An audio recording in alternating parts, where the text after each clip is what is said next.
Hello મિત્રો, કેમ છો તમે બધા? આઈ હોપ તમે બધા મજામાં હશો. તો આજની આપણી રેસીપી છે વોટરમેલન ડ્રિંક બનાવીશું. તેને આપણે જેલી બનાવી લઈશું. સૌપ્રથમ આપણે જેલી બનાવીશું. તેના માટે આપણે 1 ગ્લાસ પાણી એડ કરશું.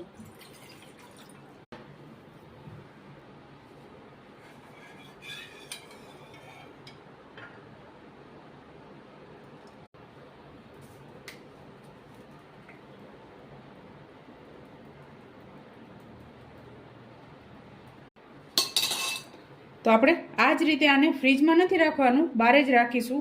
આ બારે આપણે 10 થી 15 મિનિટમાં જેલી જ્યાં સુધી આપણી જેલી તૈયાર થાય છે ત્યાં સુધી આપણે દૂધને ગરમ મૂકી દેશું. તો તેમાં સૌપ્રથમ આપણે અડધા ગ્લાસ જેટલું પાણી એડ કરશું. ત્યારબાદ આપણે ખાંડ એડ કરશું 2 ચમચી.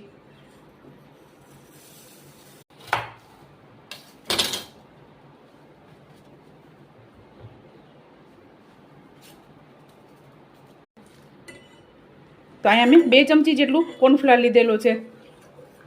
તો આપણે દૂધને 2 મિનિટ માટે આ જ રીતે, અહીંયા આપણું દૂધ એકદમ સરસ ઘાટું થઈ ગયું છે. તો હવે આપણે આને બંધ કરી અને આને ઠંડુ થવા દેશું. 10 મિનિટ આપણે બહાર રાખશું. ત્યારબાદ આપણે 1 કપ જેટલું દૂધ બાકી રાખશું. બાકી બધું આપણે આમાં એડ કરી દેશું. તો હવે આપણે આને હાથની મદદથી જ આપણે આને ભાંગી લેશું. તમારે મિક્સરમાં એડ કરવું હોય તો તમે આને મિક્સરમાં પણ એડ કરી શકો. તો હવે આપણે આ જ્યુસને ગાળી લેશું.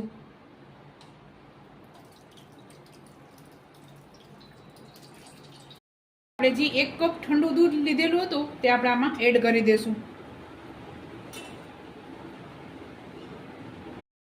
એકદમ સરસ દૂધ ઠંડુ થઈ ગયું છે. અને કમસે કમ મેં ફ્રીજમાં 2 કલાક માટે ઠંડુ કરવા રાખેલું હતું.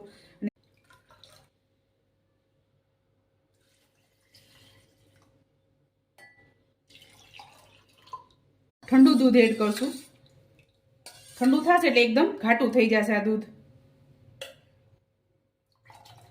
ત્યારબાદ આપણે રોજ શરબત એડ કરશું.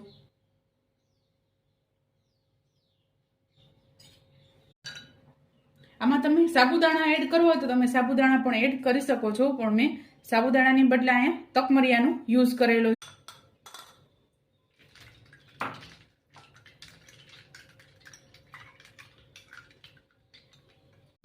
તો આપણે આઈસ્ક્રીમ એડ કરી દીધી છે. એના ઉપર આપણે બદામ એડ કરશું. તમે પણ આ જ રીતે બનાવજો અને મને યાદ કરજો. મારા વિડીયોને લાઈક, શેર અને સબસ્ક્રાઈબ કરવાનું ભૂલતા નહીં. તો ચાલો મળીએ નેક્સ્ટ વિડીયોમાં.